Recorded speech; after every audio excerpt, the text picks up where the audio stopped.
दोस्तों, जय हिंद, जय भारत। सभी क्षत्रिय बंधुओं को आज हमारा नमस्कार। साथियों, आज दशहरा है और शस्त्र पूजन भी है। मन में एक बहुत बड़ी बात आई है कि किस तरह से क्षत्रिय महासभा की स्वीकार्यता और उसका गौरव हिंदू समाज के सभी जातियों में आगे बढ़े। यह बात सभी के लिए सोचनीय है और इस पर अमल करना चाहिए। आप गौर से सोचिए, हिंदुस्तान में तमाम सारी जाति महासभाएं हैं। किसी न किसी रूप में देश के निर्माण में जाति महासभाएं बाधा बन रही हैं। अब ये बात अटपटी हो सकती है आपके लिए, मैं समझाता हूं कैसे।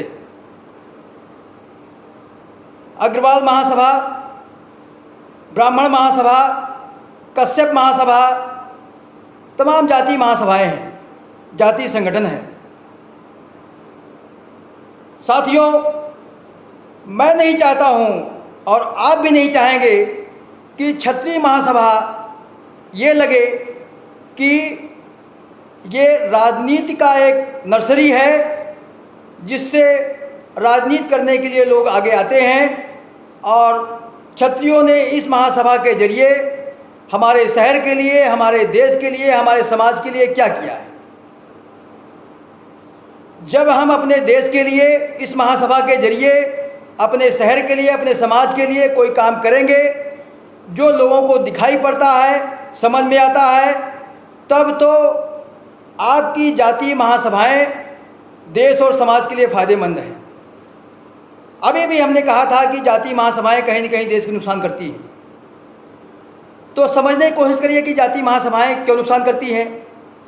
कल्पना कीजिए कि कोई ऐसी पार्टी से क्षत्रिय को टिकट मिल गया जो पार्टी हिंदुओं की विनाशक पार्टी है, जो सेकुलरिज्म के नाम पर इस देश में एक समुदाय को खुली गुंडागर्दी की छूट देता है और हर अनैतिक काम करने पर जो समाज के लिए बहुत ही घातक है उस पर कोई कार्रवाई नहीं होती है। ऐसी सरकारें रह चुकी हैं, आप सभी ने देखा है। अगर ऐसे पार्टी से किसी क्षत्रिय को टिकट मिलता है तो क्या हमें उसे वोट देना चाहिए? जात के नाम पर नहीं देना चाहिए। यही गलत काम और जाति महासभाएं करती हैं और कराती हैं कि हमारे बिरादरी का है।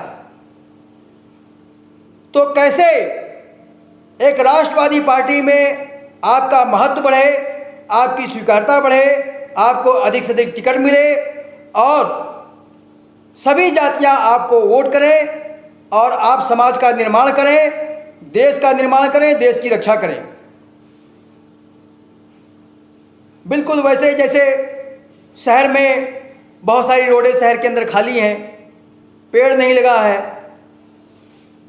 अगर क्षत्रिय महासभा वहाँ अपने नाम से कोई पेड़ लगाती है जिसका बड़े होने तक पूरा संरक्षण देती है, उस चौराहे के आसपास हरा भरा हो जाता है, इसे डेवलप किसने किया? ये हरा भरा क्यों है? ये क्षत्रिय महासभा ने किया। हमने देखा कि हमारे समाज में, हमारे घर के बिल्कुल नज़दीक में 50 कदम दूर पर मेन सड़क पे कूड़ा नगर पालिका का पड़ता है, लेकिन घर की औरतें घर से बाहर इधर उधर निकल करके देखती हैं, कोई देख तो नहीं रहा है, और घर का कूड़ा पच्च से मार देती हैं कि बगल में। आपके शहर के अंदर की, आपके घर की गली गंदी रहती है, उसी गली में आप भी रहते हैं, उसी गली में क्षत्रिय महासभा का सदस्य भी रहता है। किस तरह से इन लोगों को जागरूक करें कि जहां कूड़ा पड़ता है, महिलाएं या उनके घर के लोग वहीं जाके कूड़ा डालें। आप अपने नाम का बैनर लगाइए कि क्षत्रिय महासभा आपको ये आग्रह करती है कि आप अपने घर के बगल में कूड़ा नहीं डालें, जहां नगर पालिका की तरफ से अलाउ किया गया है वहीं जाके कूड़ा डालें। 2 कदम चलने में कोई बेइज्जती नहीं है। ये तो वही हाल हो गई। भैंस भी एक जीव है, और इंसान भी एक जीव है। दोनों में कभी कभी समानता हो जाती है। भैंस पानी पीने जाती है तालाब में, आगे आगे पानी पीने जाती है, पीछे पीछे पानी में गोबर गिराती जाती है। उसको दिमाग में नहीं रहता कि पीछे भी कोई पानी पीने आएगा। इसी तरह से घर में, शहर में लोग अपने घर में तो साफ रखते हैं कूड़ा, अल्लाह के अपने गली में डाल देते हैं। उन्हें नहीं पता कि गली से कोई निकलेगा, ये गंदा कूड़ा पड़ा हुआ है। तो इनकी तुलना भैंस भी हो सकती है। शहर में लोग रहना सीख गए हैं, बड़े बड़े मकान बना लिया है, घर में टाइल लगा लिया है, लेकिन कूड़े का निस्तारण करना भी आना चाहिए। और इस तरह का बैनर हमारे रोडवेज पर छतरी महासभा अपना बैनर लगा सकती है, साफ सफाई का अभियान चला सकती है, रेलवे स्टेशन पर लगा सकती है। और चुनाव के समय किन किन पार्टियों में क्या क्या घातक बातें भविष्य में हुई हैं जो हिंदू समाज के लिए और देश के लिए खतरनाक है, उसके लिए आप खुलेआम बोलिए, जागरूक कीजिए कि भले कोई इस पार्टी से कोई प्रत्याशी बना है, हमारी जात का क्यों ना, किसी जात क्यों ना हो, इसको वोट देने से देश का क्या नुकसान होगा। मैंने देखा है देश में खुल्लम खुल्ला कांग्रेस पार्टी गद्दारी करती है। अभी अभी बिहार के चुनाव में राहुल गांधी, वो तो गधा है, बोलता है कि चीन भारत में 1200 किलोमीटर अंदर आ गया। अरे इस गधे को कौन बताया कि 1200 किलोमीटर होता है? कहते हैं चीन दिल्ली पार करते हुए नोएडा तक आ गया। अब महबूबा मुफ्ती ने उसको 200 किलोमीटर कम कर दिया, 1000 किलोमीटर बता दिया। ऐसी पार्टी से अगर कोई छत्री चुनाव लड़ता है तो वो छत्री है ही नहीं। अब मैं छत्रियों को दो कैटेगरी में रखता हूं। आप अपना स्वाभिमान महाराणा प्रताप को मानते हैं या राजा मान सिंह को?